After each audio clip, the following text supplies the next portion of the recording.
That's all black people do is panic. That's Oh all my we God, I do. can't put this This online. is, I'm saying it.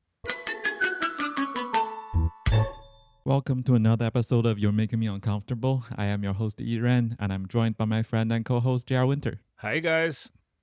So, what are we talking about today? It's Pride Month. Yes. So happy Pride to all my queens and queers out there. You kicked off Pride with a bang. You opened for international alien drag queen superstar Juno Birch. And I would love to know, what was that like hanging out with Juno? It was the biggest room I've ever had and longest set I've ever had. I don't think I told her that. I wanted to sound like You're like, I'm underqualified for what you're offering. I wouldn't say I was underqualified because the room liked me, but it was amazing. She was really funny, and I didn't expect someone this popular would be so personal. And I think the best thing about it, because you were texting me afterwards, is that afterwards you were on Grindr and someone recognized you and called you by name, which I think is the coolest thing that I've learned about your comedy career.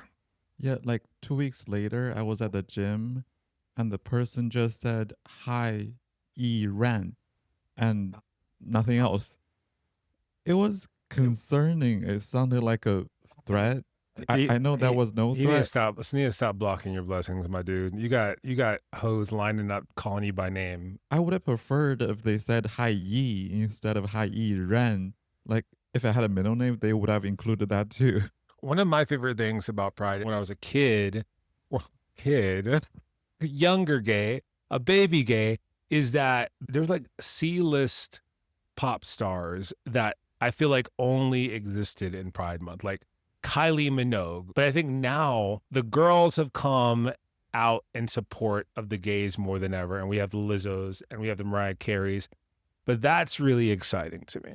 So you're excited that straight people are headlining gay events?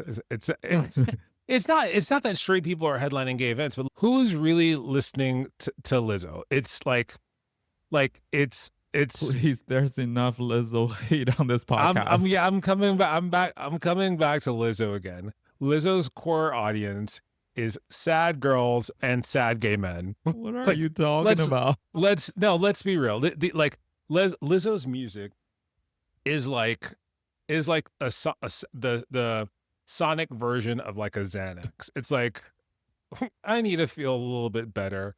Let me put on some Lizzo. Xanax a downer. Listen, I'm not the one that's on drugs. Which is the upper? Which is Adderall? no? Okay, which one makes you feel Cocaine? okay? Lizzo is not my cocaine. I can tell you that much. Whatever drug people with depression are on is what Lizzo music Lexapro? is. Lexapro. There we go. Okay. Lizzo creates the Lexapro of music. And who's on Lexapro? Gay men. So like, this is why I think Lizzo is out here giving her time to the people that are funding her music. We're trying our hardest for Lizzo to leave a comment on this podcast. Listen, I'm a big Lizzo fan. I'm also not according to what you have said. I'm on also this a straight shooter. I'm a straight shooter. She had one song that made some bad bitch music. It was like Truth. Was it Truth Hurts? Mm-hmm. Why men great till they gotta be great? She came out like a bad bitch, and since then it's been sad girl rock. And I do not like going to the club feeling like a sad girl. So like, all I said, I love you, Lizzo, but I love you, Lizzo, but I don't listen to your music. I love you, Lizzo, but I, at this stage of my life and this stage of my self-esteem, do not find your music appealing to me. All right, so that's what you're doing for Pride. You're bashing women. I am. This one is from Am I the Asshole subreddit. The title is Am I the asshole for being upset with my boyfriend because he disrespected Beyonce? I already have my answer. I already have an answer as well, but I'll allow for the sake of content and for the sake of context for you to share a little bit more. All right. So there are a few rules in my house. There aren't too many, but I like guests in my house to honor them. No shoes on the carpet, clean up after yourself, be polite, and we do not disrespect Beyonce in my house ever. Not in that order. Like, it's actually in reverse order. So my boyfriend and I were hanging out. He's watching a movie I'm not into. I'm on my phone deep in Beyonce Twitter, just vibing. I was just quietly scrolling while sitting next to him. My boyfriend got tired of divided attention and asked me to put my phone down and watch the show with him. I said no thanks. So he got into this rant about how she's not even that great. She's overrated and not deserving of all the attention that I paid her, and that I needed to get over her. I got up, locked myself in my room, and later texted him to leave. It's been 3 days and I am upset with him. What advice would you have for this woman? So if you're listening to this, I just want to I want you to sit down right now. And I want you to just like take a moment because I have something to share with you. And I think your boyfriend is cheating on you. What? And he's using Beyonce as an excuse to get out of the relationship because he is so pent up with guilt because he's an infidel and he has been for the streets for an inordinate amount of time, and he's using Beyonce as a scapegoat.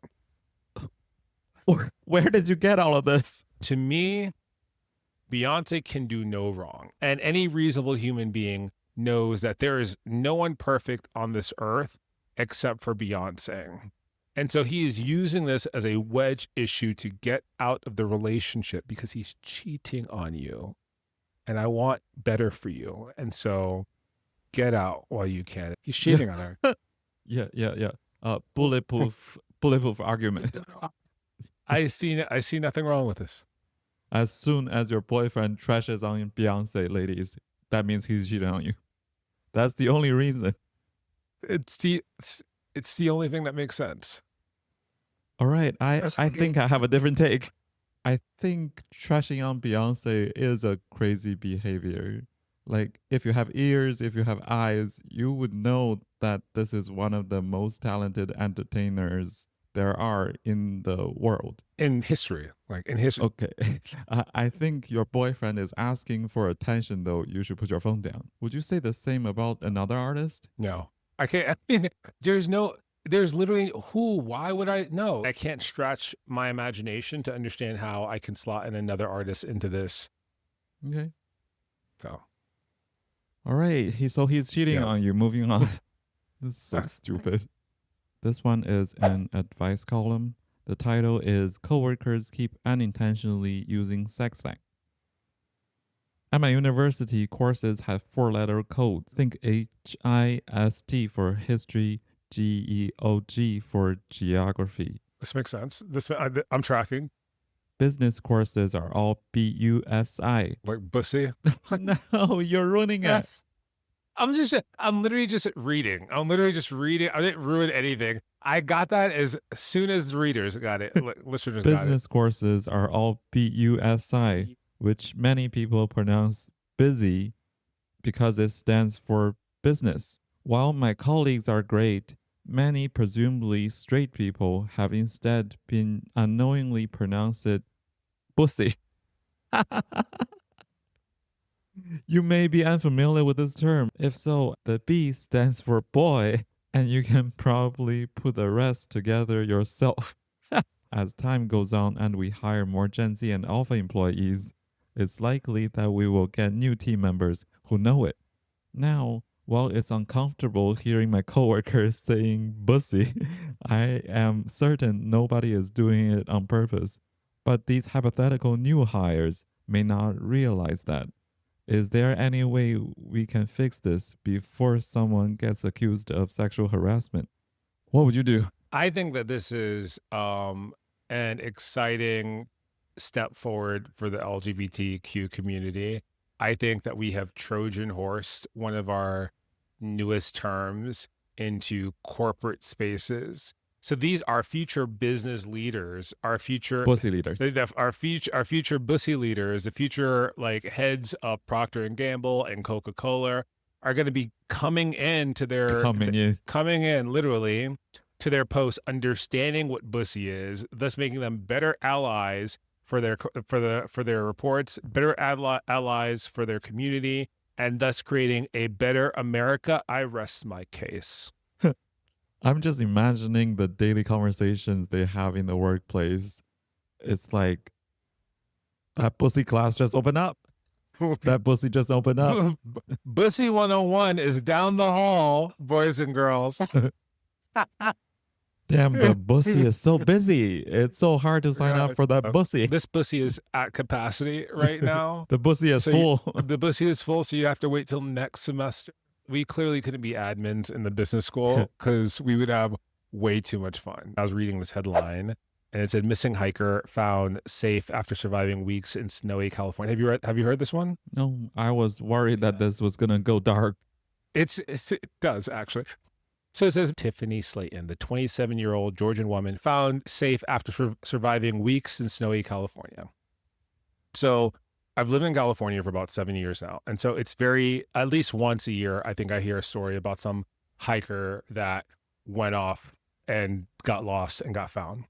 And so I was like, whatever, another one of these stories.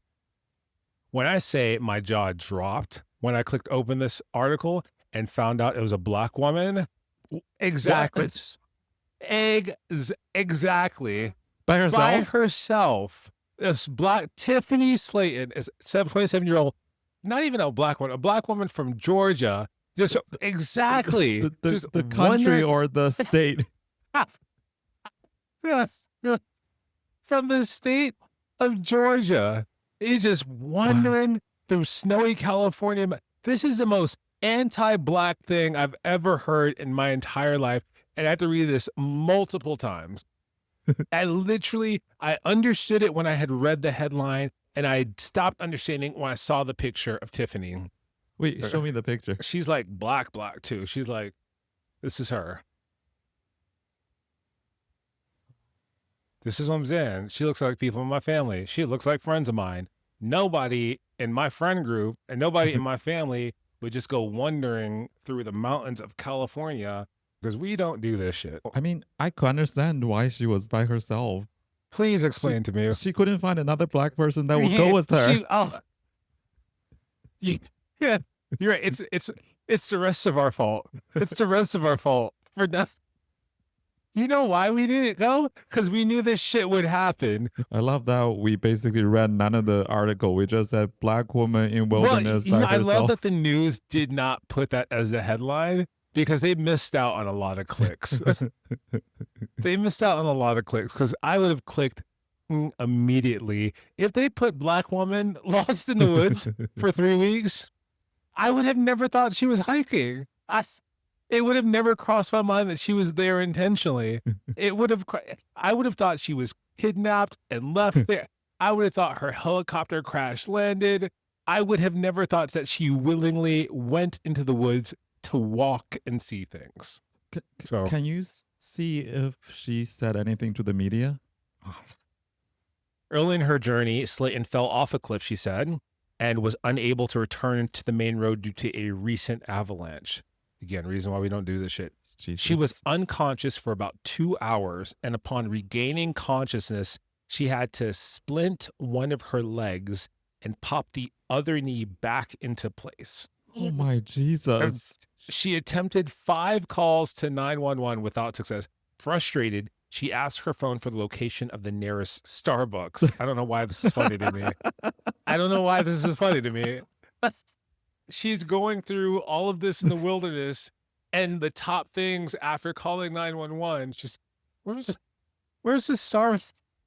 I'm sorry, this is a get out This situation. is really funny. Anyway, sorry. I think this is a get out situation. She loves hiking. She loves Starbucks. Let's see them. It gave her a location 18 miles away, which was closer than retracing her path back to the park's entrance. Slayton pressed on, relying on her skills as a high-level archer. What? She is the most fascinating Black person I know at this point. Her medical knowledge as a traveling dialysis technician and her horticultural training proved crucial to her survival. She journaled every day in an effort to keep sane. Listen. Honestly, I've turned around. She's just a Renaissance woman. I mean, I feel like she has a lot of skills that just happen to be so useful for this specific situation. I have a lot of skills, none of which would be useful if I was wandering the wilderness. This woman is a MacGyver. Like she should be recruited by the CIA or the FBI I would have died right after the Starbucks search. And that's when 18 miles away, I'd be like, God, take me now. I am speechless. Why is Tyler Perry? He needs to You're right. make a movie out of this. She should get a movie deal about this because this is absolutely wild to me. Although she seems very calm. I don't know if Tyler Perry can make a movie out of calmness. That's another thing that when she said in here, the worst thing you can do in an emergency situation is panic. That's all Black people do is panic. That's Oh all my we God, do. I can't put this online. I'm saying it. This is we have like we're hyper vigilant people. We cannot like rest, right? I'll speak for myself. The reason why you wouldn't find me in the wilderness, much less by myself, is because my brain predicts all of this shit might happen. She clearly has that mechanism because she prepared for all of this. I know myself well enough where I don't have the time to prepare. I don't have the time to learn archery and how to forage for berries. If my food isn't coming from the grocery store or has like a nutrition label package on the back, it's not for me. So, Tiffany Slayton, I would say this: you are a hero. You're an icon. Sorry if I offended you. Sorry if I offended to any Black hikers out there. This is just super wild to me. This is very strange to me. I'm very happy that you're okay, but you will never ever catch me in the woods hiking, ever. 2 weekends ago, my friend Jessica had a birthday. She rented out a cable car in San Francisco. My favorite part of that was the private cable car looks exactly like a regular cable car. It's just that we're on it and no one else could have gone on it. And whenever we pass a stop, there will be passengers, mostly tourists, like, hi, I'm right here. And we just blow right past them. And we're like, no, this is VIP only. You're like, no. Oh. And to me, this was just so much better than like business class or first class, because when the economy cockroaches they're passing, they don't make eye contact with you because they know they don't belong. So they like scurry down the alley. I disagree. As someone who has been on both sides of the aisle, both the business class as well as the economy, and I say an economy plus, so I have a clear view into the life that I want to be living.